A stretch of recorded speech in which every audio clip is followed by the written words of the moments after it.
Hello, this is Miss Andrea, and today's topic is about gaming your education. If you follow me, you know that I have a homeschool program. I started a homeschool program 2 years ago before COVID happened. We got most of the year in a classroom situation, and then we moved to Zoom. Last summer, was it last summer or was it last spring? We were trying to think about ways to keep things interesting because we knew that we're probably going to stay on Zoom for at least part of this current school year. And we were just talking about, games, playing games, and how we've used games in the past to help teach. For example, when my kids were small, they complained that they were poor spellers. No one told them they were poor spellers. They were just insecure at spelling. And so I would have Scrabble tournaments, all the time. Just the practice of spelling for competition, looking at the letters, making words, and competing made them much stronger spellers. We had a game we would play when we were in the car. What did I call it?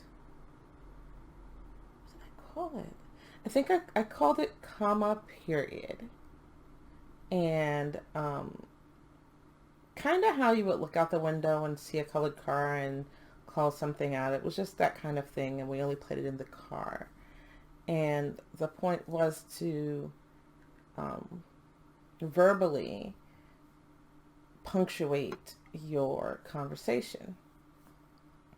So you'd be like, oh, comma, there's a McDonald's, period. I want to go, exclamation point. Yes, I called it comma, period, exclamation. That's what I called it. And they would have to answer, I would say, no, period. We're not going to McDonald's, exclamation point. Or I'd say, maybe if you're good, comma, we can go to McDonald's tomorrow, period. If there's a question, you'd have to put a question mark on it. And that's literally how I taught my kids punctuation in the car verbally. Back to the game that we created for this year. We got my daughter involved. She's an adult. And we knew we wanted to offer a government class, but we didn't want it to be just like our history class. We wanted to do something different with it. So we decided to give it a D&D aspect, turn it into a game of sorts. So what we did was one of our parents had a fictional world in which he played D&D, and he lent it to us, maps, characters, mythical races, background story, the whole deal. And so what we then did was we picked 5 countries. They were previously countries, and they wanted to join and become states of a country. And so each country had 2 representatives, and they got together and they wrote a constitution. So the children went through all the steps of writing constitutions, negotiating back and forth. Sometimes there was a dice roll. Sometimes the what do you call it? The master, the D&D master, would, based on a dice roll, create a scenario, and we did that for a good portion of the school year. And then when that portion was done, when we had a good solid constitution, we did one class where they had to negotiate. Well, before we had the good constitution, when we had it mostly laid out, we did a class where people had to negotiate and do the give and take. And then we had a good solid constitution. Later, what we did was everything changed, and people began writing bills. So we had Congress, and different people wrote different bills. And those kids, they wrote some wrote serious bills, some wrote crazy bills. But, they wrote bills and then they had to defend the bills. I wrote press based on, what they accomplished and gave them feedback through the press articles. And the funniest thing happened is we ended up, when we moved things to the Senate, we ended up with 2 filibusters. We made them time at 5 minutes. We told them do it for 5 minutes and then we'll end that day. So one girl decided to filibuster a bill that was quite ridiculous. And she did, and she talked for a while, and then she opened up a book called Whatever Happened to Penny Candy, and it's a economic book's popular by homeschoolers. And she read that, and we called time, and everyone was so pleased. It went so well. And then this past week, a young man wanted to filibuster, but our time was limited. And he said, "Can I filibuster by text while everyone continues to move forward?" And the answer was yes. And he literally typed in the entire transcript of the Bee Movie. Do you remember the Bee Movie with Seinfeld as the lead? That was crazy. So we're almost done, and they're going to do a group project soon because they're combining the economies of these 5 individual countries into one. So they're coming up with financial standard, and so we're going to hit economics soon, and then we're going to do a little inflation, and then the year's going to be over. But that's really involved and super hard, and it took a team to make it happen. But that's a way that you can absolutely game education. Along the way, for homework, the kids had to learn everything you would learn in a normal government class. We sent them articles to read, and we sent them links, a lot to Crash Course, and real historical documents also to read. And they had to read that information before class, or they would come into class and we'd just be moving on the topic and they would be lost. So they learned it very quickly to read whatever was in their syllabus for the week, so that when they came to class, they wouldn't be asking a bunch of questions and they could get into the playing portion of the class. So I'm not saying you have to get together someone who can build a D&D world and then someone who can run a D&D campaign, but you can take any subject and make it more fun for kids. Chess is a game that is super popular with homeschoolers. It teaches strategy and thinking skills. And there are homeschool chess tournaments that you can join, and there's also just general chess tournaments that you might want to consider getting your kids involved in when they get good at it.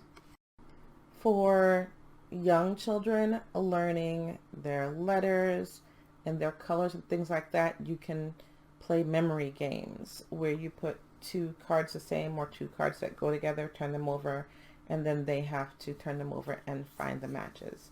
That's an excellent activity for teaching colors. Like, one card can have the word red spelled on it, and the next card can have a square that is red on it. And so now you're helping them put together the color red with the word red, things like that. I'm not a fan of Monopoly because I always lose. But if you want to teach them how property value works, you could do Monopoly. And you can even buy Monopoly games designed for your specific city. That's actually a thing. In my regular history class, I often do word searches to help the children learn the vocabulary, to learn to spell the words. In my normal history class for homework, I include a lot of word searches to help them be familiar with some words. And then after that, I'll do a matching vocabulary sheet. So things like that can be fun. Adventure Academy for kids, it's about $10 a month, but they can play unlimited games that also teach. And I remember my children at one point, one year, I think it was our first year of homeschooling, we just did a ton of games, and my kids were convinced they weren't doing school. They thought they were getting away with something, and they learned so much. Oh, we had this handheld spelling tool that's probably not available anymore. For foreign language, Duolingo can be fun. It can also be a little oppressive, but if you mix that with someone's actually speaking the foreign language to the child, Duolingo's a great deal of fun. I have one of my students doing a math warm-up every morning because they're weak in lower math skills, but they're middle school. So for 15 minutes before they do their actual math work, I have them go into a site like FunBrain and just pick a math puzzle, whether it just be multiplication, addition, division, and just do that for 15 minutes just to warm them up before they start. So, and that's something that you can also do in the summer. Like, they don't want to homeschool in the summer, but if you want them to keep their skills up, you can have them play math games all summer. This week's question is my wife really qualified as an educator? Can she really teach our child every subject? The answer is yes. Your wife really is qualified as an educator. But also no, she can't teach your child every subject. I mean, in a perfect world, the parent can just jump in and become a teacher and be magically good at every subject. But the most important thing a homeschooler needs to know is what they can't teach. What subject are they absolute horrible at? What subject are they trash at learning? What subject can they not convey? For me, one of the problems was there was a subject that I was very good at, and that was art. My brain does art automatically, and I couldn't break it down. I was like, what do you mean you just draw? And so I had to make sure they were in a program that provided art. If you can't do math, hire a math tutor. If science is your weak point, hire a science tutor. Go to a science museum. Sign up for science labs. Science labs are hard. Why would you try to do that when there's resources out in the community to help you do that? You're a bad writer? Fine. Find a writing tutor. No, you don't have to teach your child every subject. You just have to be in charge and choose who's going to teach your child. Yeah, you're going to have to get up off of money here and there to help your children homeschool effectively. You are. Or you're going to have to figure out a good trade system with people. But you can be qualified to homeschool your child. You can be qualified as an educator without getting an education degree because you are not teaching 30 children, which is what an education degree teaches you. It teaches you to teach a room full of kids. You're teaching your own kids. So yeah, your wife can be qualified, or you even, to be your child's educator. But no one person should be forced to teach every subject. You teach the subjects you are passionate about, and then you find passionate people to teach the others. So that's all I have for today. I hope you enjoyed this video. Once again, if you have questions, be sure to ask. Until next time.